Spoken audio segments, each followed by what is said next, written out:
Welcome to Anchors in Time. My name's Rachel and I'm back at Chester Zoo because today they are saying goodbye to their iconic aquarium building. So this week I popped along and took the opportunity to say goodbye to this unique and historical structure. The aquarium building was opened in 1952 and it was built as a replacement for the original aquarium that was in the basement of Oakfield Manor House, and it was actually the pet project of the founder's daughter, Jane Mottershead, and her husband Fred, who built the entire structure by hand in their spare time. Apparently it took about 2 years to build, and all of the 130 concrete pillars were hand cast to support the structure of the building.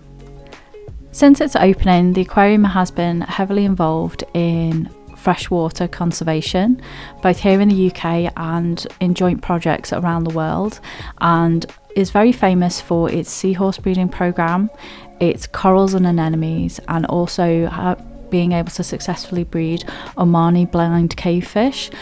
If you're interested in reading some more about these conservation projects, I've included some links to the zoo's website down below so you can have a little look at those as well. So why has Chester Zoo decided to close this aquarium building? Well, as you can imagine, for a structure that was built in the 1950s by hand, it is no longer hitting the minimum standards of animal care, and Chester Zoo prides itself at being in the forefront of modern zookeeping. So building methods, tech and safety standards have moved on quite a lot, and while they have been working with an outside structural engineer team to try and modernise the building, it's kind of reached the limits of what they're able to do. So the decision was made to close the building completely. They're going to be moving as many of the fish and corals that are on display here to other exhibits throughout the zoo, and then there is a plan for an all new aquarium to be built on the site of the old orangutan enclosure at some point in the future. Due to the structural instability of the building, I don't imagine that Chester Zoo has any plans to repurpose the structure for anything else. I just don't think it's possible.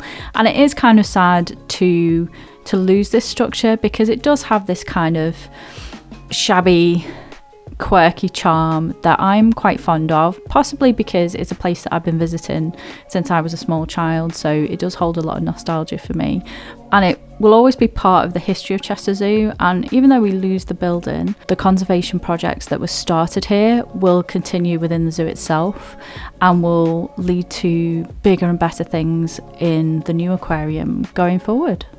So I'm going to leave you now with the rest of the tour of the aquarium with all of the exhibits that you can have a little look at and some nice music to listen to while you're doing that. If you are interested in learning a bit more about Chester Zoo, there's some links in the description down below that you can go and check that out.